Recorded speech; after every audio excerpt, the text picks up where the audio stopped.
Nous allons laisser la parole à Madame la directrice des affaires juridiques, Madame Bélé Marie-Noël, pour planter le décor cadre légal du parrainage citoyen. Madame la directrice, vous avez la parole. Merci. Merci, Dr. Bélé. Bonjour, mesdames et messieurs. Je vous salue en vos rangs, grades et qualités. Je suis chargée de présenter le cadre légal du parrainage citoyen. Avant de rentrer dans le vif du sujet, il faudrait qu'on puisse savoir ce qu'on entend par le mot parrainage. Bien sûr, parrainage en matière d'élection.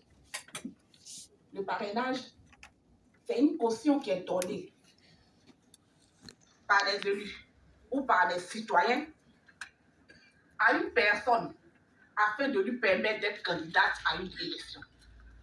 En Côte d'Ivoire, nous avons opté pour le parrainage des électeurs. C'est une condition d'éligibilité. Il a été institué pour répondre à certains objectifs. On a constaté qu'il y avait des candidatures fantaisistes. Ce n'est pas la commission électorale indépendante qui l'a constaté. Il faut le dire, c'est les citoyens lambda comme vous et qui ont suggéré cela lors d'un dialogue politique. Et c'est pour aussi consolider la démocratie représentative. Et surtout, que le candidat à l'élection du président de la République ait une assise nationale. Cette condition d'éligibilité ne concerne que l'élection du président de la République. Elle ne concerne pas l'élection des sénateurs, des députés, encore moins l'élection locale. Lorsque vous voudrez être candidat à l'élection du président de la République, c'est une condition que vous devez remplir, la condition d'acquérir le parrainage requis. Parler du cadre légal des élections revient à parler de l'ensemble des règles qui régissent le parrainage. Dans la deuxième partie, relativement aux textes régissant le parrainage, ils sont nombreux.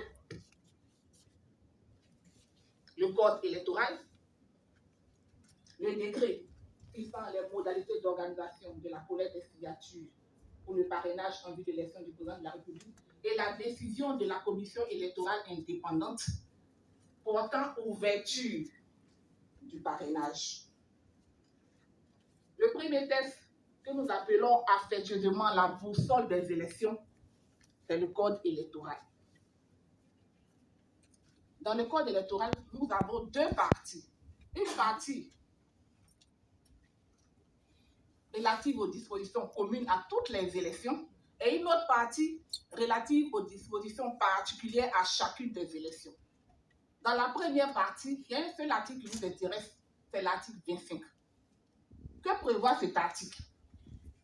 L'article 25 dispose que chaque candidat à l'élection doit indiquer le parrainage obtenu le cas échéant. Lorsqu'il dit le cas échéant, si c'est nécessaire, parce que c'est une disposition qui se retrouve dans les dispositions communes à toutes les élections. C'est nécessaire simplement que pour l'élection du président de la République.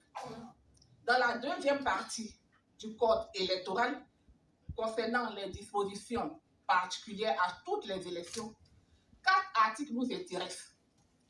L'article 51, l'article 53, l'article 54 et l'article 56.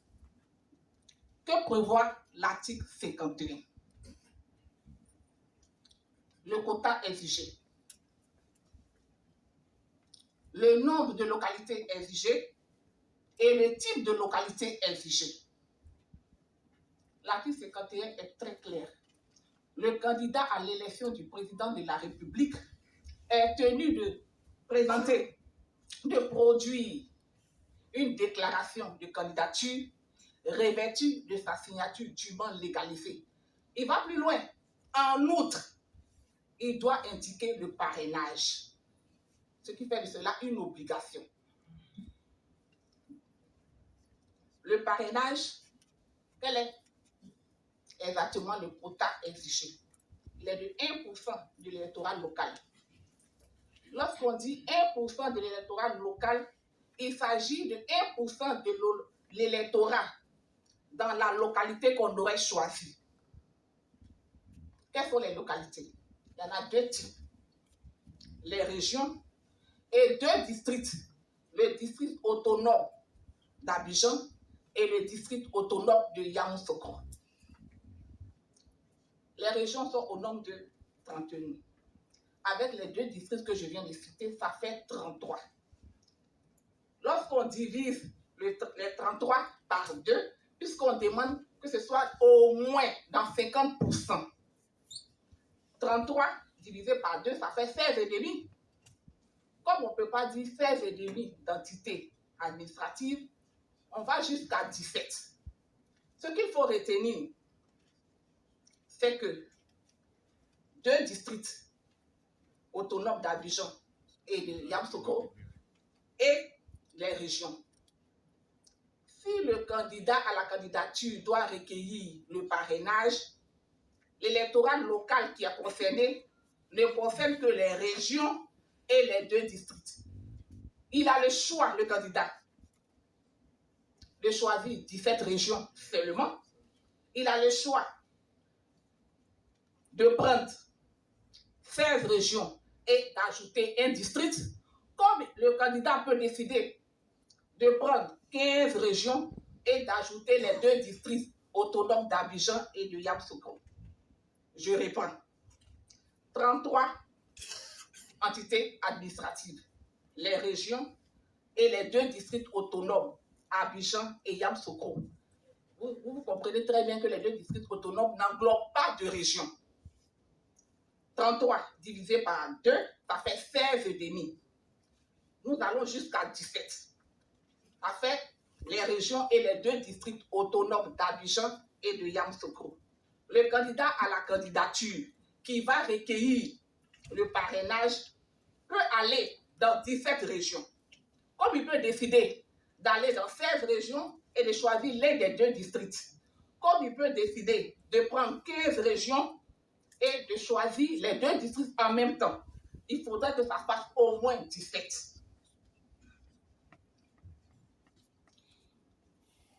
Article 53.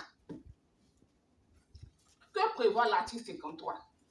Le candidat à l'élection du président de la République doit indiquer dans la déclaration de candidature les districts et les régions qu'il aurait choisis. Non seulement ça, mais préciser le pourcentage obtenu et le nombre d'électeurs dans les différents districts ou régions qu'il aurait choisis. C'est l'article 53. Le troisième article, c'est l'article 54. Il va plus loin. Il est très large. Il cite les différentes pièces qu'on doit produire. Et il arrive à la liste des électeurs, qui concerne le parrainage d'ailleurs, et qui a la même qualité que les frais d'acte de naissance, l'attestation de régularité fiscale, le certificat de nationalité. Le candidat à l'élection du président de la République doit produire, en plus de l'extrait d'acte de naissance, du certificat de nationalité, la liste des électeurs et les autres documents, etc. Voici comment on retrouve le parrainage dans l'article 54. Dans l'article 54, il est précisé également que le parrain ne peut parrainer qu'un seul candidat. Dans le même article 54, il prévoit également l'invalidité d'un parrainage. S'il arrivait qu'un candidat avait le même parrain que l'autre candidat, au moment du contrôle, c'est celui qui a déposé le premier son dossier de candidature qui aura le parrainage. Le second, il n'aura pas le parrainage parce que le parrain aurait déjà donné son parrainage à un autre.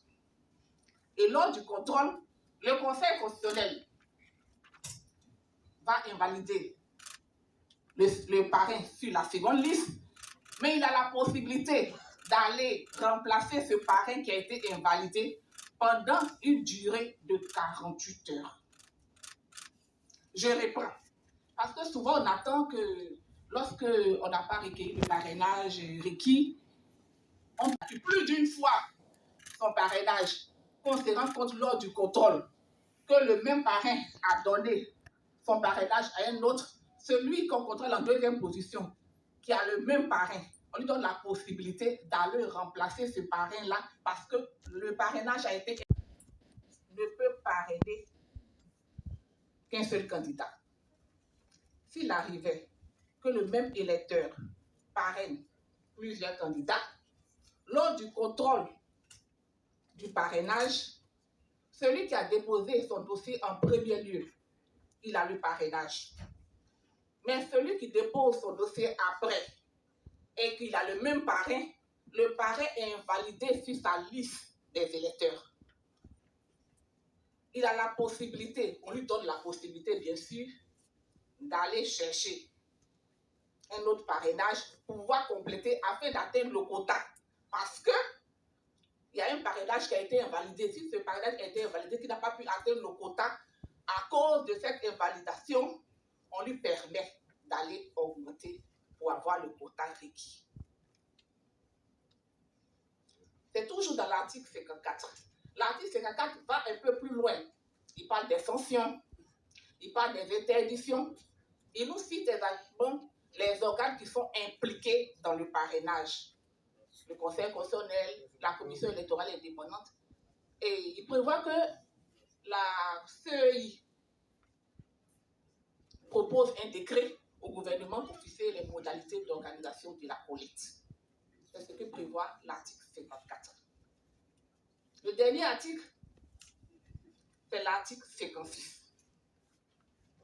Lui, il précise également que c'est le Conseil constitutionnel qui est le juge de l'éligibilité, et en plus que c'est le Conseil constitutionnel qui vérifie les parrainages. Vous vous rendez compte que la Commission électorale indépendante n'est qu'une courroie de transmission des dossiers de candidature que nous transmettons après au Conseil constitutionnel qui est le juge de l'éligibilité et le juge également de la vérification des parrainages. C'était le code électoral qui est le premier test. Il y a un second test qui est le décret fixant les modalités d'organisation de la collecte des signatures à l'élection du président de la République. Dans ce décret, il est précisé que la liste qui doit servir pour le parrainage est la liste électorale définitive 2025. C'est la liste électorale définitive. Contrairement à 2020 où nous avons utilisé la liste électorale provisoire, cette année, c'est la liste électorale définitive. Et c'est prévu dans le décret. Le décret aussi prévoit que c'est à la CEI de prendre une décision pour pouvoir fixer la date de démarrage des parrainages. Le décret précise également, comme on doit vous donner les kits, il précise également quelles sont les personnes qui vont aller sur le terrain pour pouvoir collecter les parrainages. Mais je parlerai de tout cela un peu plus long dans ce qui viendra en deuxième partie. Le troisième test, c'est la décision portant ouverture de la collecte des parrainages. La décision que la CEI a prise, c'est que le parrainage commence à partir du 1er juillet et il prend fin le 26 août. Le 26 août, c'est le dernier jour pour recevoir les dossiers de candidature. Nous recevons les dossiers de candidature au plus tard 60 jours avant l'élection du président de la République. L'élection est